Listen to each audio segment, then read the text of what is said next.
कैसे बेटा आप लोग। आप सबका स्वागत है आज के इस लेक्चर में। आज का हमारा ये स्टैटिस्टिक्स के चैप्टर नंबर 2 का लास्ट लेक्चर है। इसके पहले वाले लेक्चर्स में हमने ये समझ लिया था कि प्राइमरी डेटा कलेक्ट करने के कौन से मेथड्स हमारे पास होते हैं, कौन से सोर्सेस से हम वो डेटा कलेक्ट करते हैं। आज हम ये समझने जा रहे हैं कि सेकेंडरी डेटा अगर हमें कलेक्ट करना हो तो वो हम कौन से सोर्सेस से कलेक्ट कर सकते हैं। There are two main sources of secondary data. पहला लिखा हुआ है पब्लिश्ड और दूसरा लिखा हुआ है अनपब्लिश्ड। अगर कोई ऐसी इंफॉर्मेशन है, अगर कोई ऐसा डेटा है जो पब्लिक डोमेन में अवेलेबल है तो उसे हम कहते हैं पब्लिश्ड सोर्सेज। लेकिन कोई डेटा ऐसा है जो किसी इंस्टीट्यूशन के पास है लेकिन उसने उसे पब्लिक डोमेन में नहीं रखा है, अगर मुझे जरूरत है तो मैं पर्सनली जाके उस इंस्टीट्यूट से कांटेक्ट करूंगा और वो डेटा जो ऑलरेडी कलेक्टेड है उनके पास मैं वहां से एक्सट्रैक्ट कर लूंगा। तो इसे हम कहते हैं बेटा यहाँ पर अनपब्लिश्ड सोर्सेस। कुछ पब्लिश्ड सोर्सेस का नाम यहाँ पर लिखा हुआ है, नॉट दैट मच इंपॉर्टेंट, लेकिन सिलेबस में चूंकि हमारे है मैं एक बार जल्दी से रीड कर लेता हूँ आपके लिए कि कौन से पब्लिश्ड सोर्सेस का जिक्र हमारे बुक्स में किया गया है। सबसे पहला है बेटा यहाँ पर गवर्नमेंट पब्लिकेशंस, जैसे कि हमारे यहाँ पर एक गवर्नमेंट की ऑर्गेनाइजेशन है जिसका नाम है स्टैटिस्टिकल एब्स्ट्रैक्ट्स ऑफ इंडिया।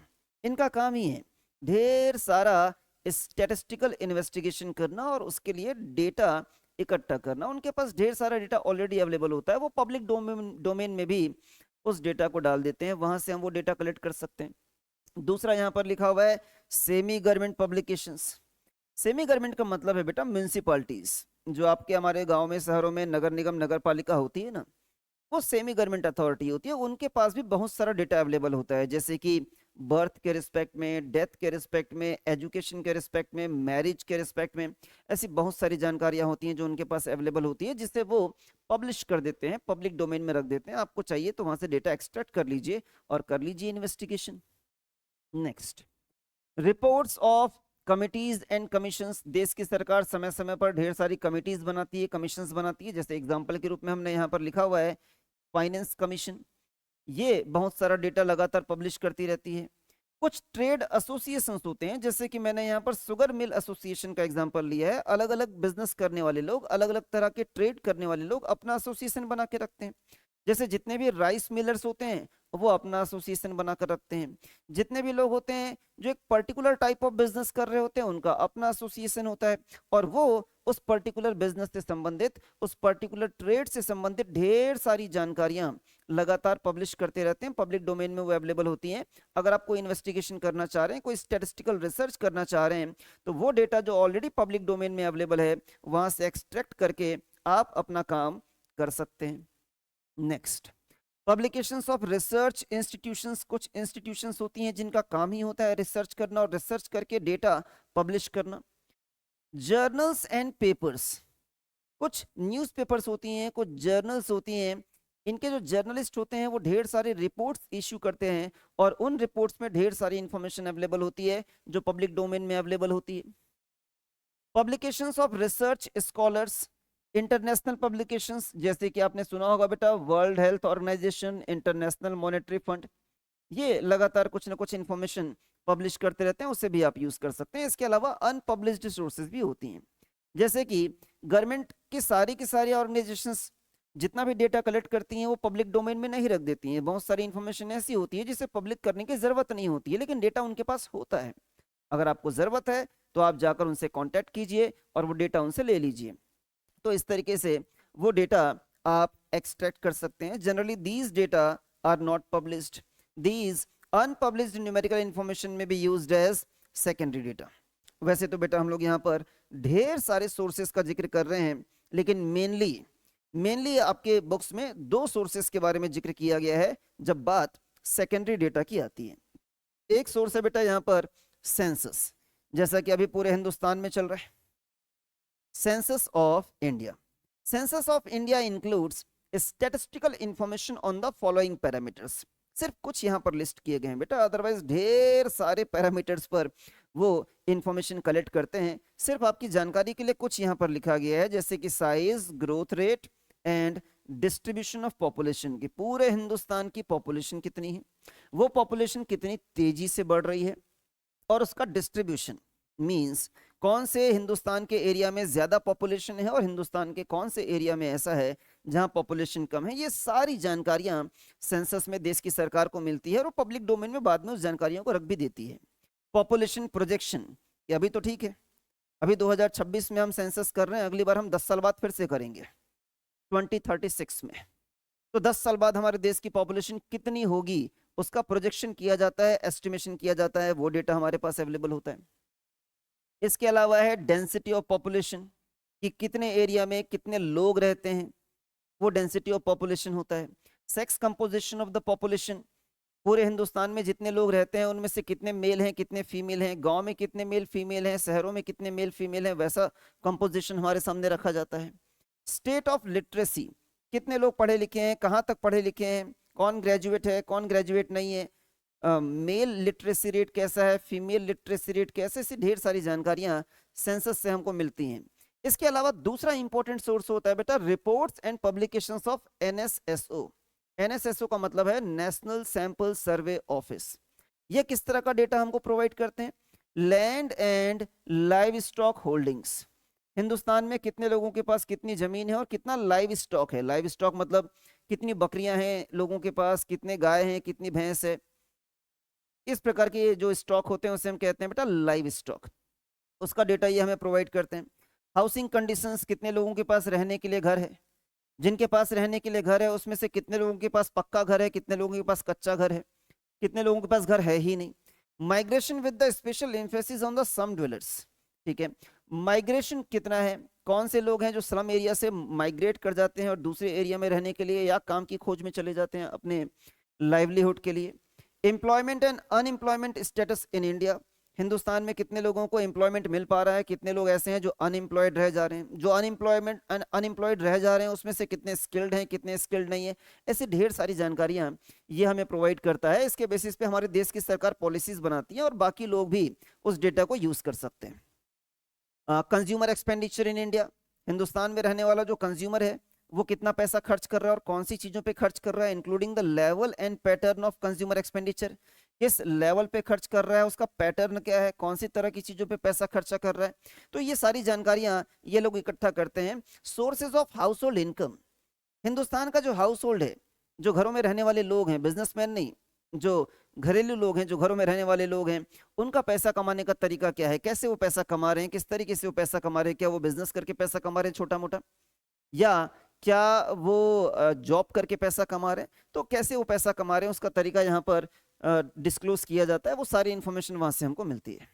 कुछ क्वेश्चंस हैं बेटा जो आपसे एग्जाम में पूछे जा सकते हैं, आइए देखते हैं किस तरह के क्वेश्चंस आपसे पूछे जा सकते हैं।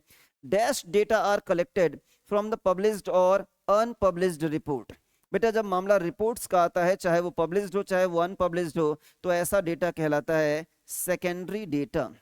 Which of the following is the method of secondary data collection? Direct personal investigation, बेटा ये सेकेंडरी नहीं होता, ये तो प्राइमरी डेटा होता है।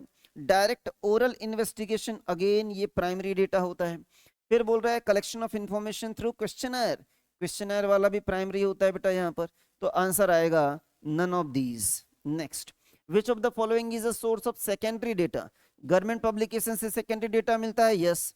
प्राइवेट पब्लिकेशन से भी मिलता है हमको सेकेंडरी डेटा, ये भी सही है। और reports published by the state bank of India, state bank of India की बात नहीं है, ऐसे कोई भी बैंक अगर कोई रिपोर्ट पब्लिश कर रही है, पब्लिक डोमेन में वो डेटा आ रहा है तो उस डेटा को हम यूज कर सकते हैं, हमारे लिए वो सेकेंडरी डेटा है। तो ये ऑप्शन भी यहाँ पर सही है, तो अल्टीमेटली हम डी ऑप्शन टिक करेंगे एग्जाम में, all of these. Statement number 1, publications of trade associations, yes हमने जिक्र किया था बेटा, वो शुगर एसोसिएशन था हमारे पास जो शुगर का बिजनेस कर रहे थे, और राइस मिलर्स का एसोसिएशन मैंने एग्जांपल के रूप में आपको बताया था। Is an example of published sources of secondary data, बिल्कुल सही बात है बेटा, यहाँ पर पब्लिश्ड सोर्सेज होते हैं सेकेंडरी डेटा के होते हैं। Unpublished numerical information may be used as secondary data, yes चाहे पब्लिश्ड हो चाहे अनपब्लिश्ड हो दोनों को यूज किया जा सकता है, both statements are true. Next, यहां पर हमें बोलता है matching the correct statement, column 1 है कॉलम 2 है, एक बार देखते हैं ऑप्शंस किस तरह से दिए हुए हैं। अच्छा A1 B2 C, अच्छा सीधे सीधे मैच करते जाना, देखना कौन सा ऑप्शन इसमें से सही आ रहा है। Primary source of data, collection of data from some agency और इंस्टीट्यूशन, बेटा जब किसी एजेंसी से या किसी इंस्टीट्यूशन से हम डेटा कलेक्ट करते हैं तो वो प्राइमरी कैसे हो सकता है? उस एजेंसी ने, उस इंस्टीट्यूशन ने अपने पर्पस के लिए डेटा कलेक्ट किया होगा, फिर उसे हम लेकर आ रहे हैं, तो हमारे लिए तो वो सेकेंडरी हो गया ना। ये ऑप्शन तो गलत हो गया बेटा, 1 और A. Secondary data first hand data बोल रहा है, सेकेंडरी डेटा फर्स्ट हैंड नहीं होता बेटा, वो सेकंड हैंड होता है, ये ऑप्शन भी गलत हो गया। Direct personal investigation method, collected data have less degree of originality. बेटा आप डायरेक्टली उसी व्यक्ति से पूछ रहे हो जिस व्यक्ति के बारे में जानकारी चाहिए, इससे ज्यादा ओरिजिनल डेटा और क्या हो सकता है? बोलता है यहाँ पर लेस डिग्री ऑफ ओरिजिनलिटी होती है, गलत बात है ये। Enumerators method, questionnaire is prepared according to the purpose of inquiry. Yes, enumerator method में भी हम क्या करते हैं, क्वेश्चनर प्रिपेयर करते हैं, हालांकि उसे क्वेश्चनर बोलते नहीं है हम लोग, उसे हम बोलते हैं शेड्यूल, लेकिन ठीक है चलेगा, अदरवाइज तो चारों ऑप्शन गलत हो जाएंगे बेटा। ये ऑप्शन यहाँ पर सही है। नेक्स्ट क्वेश्चन क्या लिखा हुआ है, identify the correct sequence of alternatives given in the column 2 by matching them. Primary data के बारे में लिखा जा रहा है, पहला मैच करने की कोशिश करते हैं। Data already collected by other individuals, गलत बात बेटा, प्राइमरी डेटा जो है वो already collected by other individuals तो होता नहीं है, वैसा डेटा तो कहलाता है सेकेंडरी डेटा। दूसरा पढ़ते हैं, free from the personal bias of the investigator, नहीं, इन्वेस्टिगेटर का जो पर्सनल बायस है तो वहां तो इन्वॉल्व होता ही है। Collection of data from its source of origin, ये बिल्कुल सही लग रहा है मुझे, ए पॉइंट के साथ थर्ड पॉइंट यहां पर मैच हो रहा है कि ये सोर्स ऑफ ओरिजिन से कलेक्ट किया जाता है। देखो तो बेटा, ए के साथ फोर्थ पॉइंट दिया है, गलत दिया है, ए के साथ फर्स्ट पॉइंट दिया है, ये भी गलत है, ए के साथ थर्ड पॉइंट यहाँ दिया है, यहाँ पर भी फोर्थ पॉइंट लिखा हुआ है, एक ही ऑप्शन है, बाकी चेक करने की भी जरूरत नहीं है जहां पर ए के साथ थर्ड ऑप्शन सही आ रहा है। एक केस बेस्ड क्वेश्चन दिया गया है, आप चाहें तो ये पूरा केस अच्छे से रीड कर सकते हैं, स्क्रीनशॉट ले लीजिए और आप रीड कर लीजिएगा। जहां तक बात मल्टीपल चॉइस क्वेश्चंस की आती है, मेरा ऐसा मानना है कि बिना रीड किए भी आप चाहें तो इसे सॉल्व कर सकते हैं। आइए देखते हैं, सॉल्व करने की कोशिश करते हैं कि मामला आखिर है क्या। Primary source of data implies collection of data from its source of origin. Website से लेंगे तो सेकेंडरी हो जाएगा बेटा, जर्नल से और न्यूज़पेपर से लेंगे तो भी सेकेंडरी हो जाएगा, पहला ऑप्शन करेक्ट है। Dash do not offer first hand information related to the statistical study under consideration.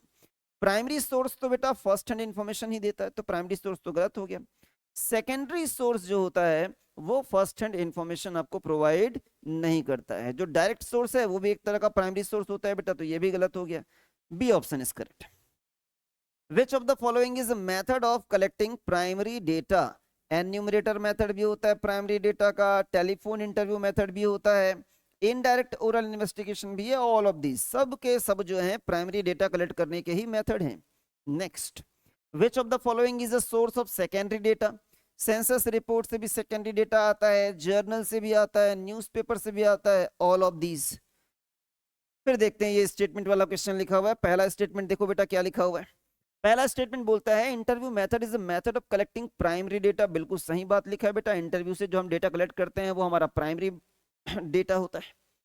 A schedule is generally field by the researcher, जब मामला शेड्यूल का आता है बेटा तो शेड्यूल जो है वो रिसर्चर फील नहीं करता है, मैंने आपको बताया था तीन लोग होते हैं, एक होता है इन्वेस्टिगेटर जिसे हम रिसर्चर भी कह सकते हैं, दूसरा है एन्यूमरेटर और तीसरा है रिस्पोंडेंट। ये जो रिसर्चर होता है, जो इन्वेस्टिगेशन कर रहा होता है, ये तो कभी डेटा फील ही नहीं करता है। अगर क्वेश्चनर मेथड भी होगा हमारा, जो मेल्ड क्वेश्चनर मेथड होता है, उसमें रिस्पोंडेंट खुद फील करता है, और जब मामला शेड्यूल तक पहुंच जाता है तो ये जो एन्यूमरेटर होता है वो एन्यूमरेटर वहां पर क्या करता है, इंफॉर्मेशन फील करता है। रिसर्चर कहां से आ गया, रिसर्चर तो किसी भी केस में नहीं करता है। सो स्टेटमेंट 1 करेक्ट है पर स्टेटमेंट 2 नहीं, statement 1 is true but statement 2 is false. एक और केस स्टडी दिया हुआ है, लेकिन अब की बार जो क्वेश्चन है वो मल्टीपल चॉइस नहीं है, तो ऐसे केस में ना बेटा आपको पूरा केस स्टडी अच्छे से ध्यान से पढ़ना होगा और देन अकॉर्डिंगली आपको आंसर करना होगा। ऐसे क्वेश्चंस मैं यहाँ पर नहीं ले रहा हूँ, ये कॉन्सेप्ट बेस्ड क्वेश्चन है, कुछ यहाँ पर लिखे हुए हैं, कुछ शॉर्ट आंसर टाइप क्वेश्चंस मैंने यहाँ पर लिस्ट करके रखे हैं जो 3 या 4 नंबर के लिए आपके एग्जाम में पूछे जा सकते हैं।